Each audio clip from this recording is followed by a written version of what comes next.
हर बार जब भी किसी बेटी के साथ कोई अत्याचार होता है तो हमारे आसपास के लोग, हमारा समाज अचानक बहुत बहादुर बन जाता है। लोग कहते हैं मरना नहीं था, मार के आना था। इतनी पढ़ी लिखी थी, खुद निकल आती, परमिशन क्यों मांग रही थी? अगर हिंसा हो रही थी तो घर छोड़ देती। सुनने में ये बातें बहुत मजबूत लगती हैं, लेकिन मैं पूछना चाहती हूँ कि क्या आपने बचपन से अपनी बेटियों को ऐसा बनाया होता है कि वो इतनी आसानी से घर छोड़ पाती, अन्याय के खिलाफ अकेली खड़ी हो पाती, डर से ऊपर उठ पाती? उन्हें बचपन से तो आपने सिखाया धीरे बोलो, ज्यादा मत हंसो, अकेले मत जाओ, भाई को साथ ले जाओ। उन्हें हर मोड़ पर बताया गया कि उनकी सुरक्षा किसी और के हाथ में है। यहाँ तक कि जिस भाई को उन्होंने गोद में खिलाया, एक उम्र के बाद वही उनका रक्षा कवच घोषित कर दिया गया।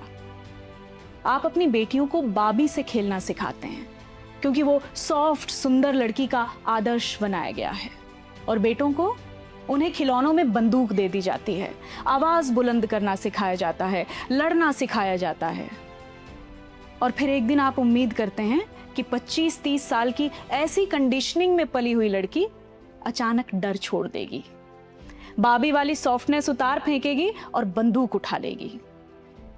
कंडीशनिंग इतनी आसानी से नहीं टूटती, और सच तो यह है कि सिर्फ कमजोर या निर्भर महिलाएं ही नहीं, कई बार बड़ी बड़ी पोजीशंस पर बैठी, आर्थिक रूप से आत्मनिर्भर, बहुत पढ़ी लिखी महिलाएं भी हिंसक या अपमानजनक रिश्तों से बाहर नहीं निकल पाती। क्यों? क्योंकि डिग्री डर नहीं मिटाती, सैलरी अकेलापन नहीं हराती, और डेजिग्नेशन समाज की जुबान बंद नहीं कराता। एब्यूज इंटेलिजेंस नहीं देखता, इमोशनल कंडीशनिंग देखता है। उन्हें पता होता है कि अगर वो रिश्ता छोड़ आई तो यही सो कॉल्ड सोसाइटी पूछेगी, घर क्यों नहीं बचा पाई? अरे इतनी सक्सेसफुल होकर भी शादी नहीं चला पाई, जरूर औरत में ही कोई कमी रही होगी। यानी अत्याचार सहते वक्त भी कटघरे में वही, और उससे बाहर निकलते वक्त भी। जिस समाज ने बेटियों को बचपन से ही सहन करना सिखाया हो, वो समाज अचानक उनसे विद्रोह की उम्मीद नहीं कर सकता। हम बेटियों को बचपन से ही सर्वाइवल नहीं, एडजस्टमेंट सिखाते हैं। उन्हें विरोध करना नहीं, चुप रहना सिखाते हैं। और जब वो चुप्पी उनकी जान ले लेती है तो हम कह देते हैं लड़ी क्यों नहीं? शायद इसलिए क्योंकि आपने उन्हें लड़ना सिखाया ही नहीं।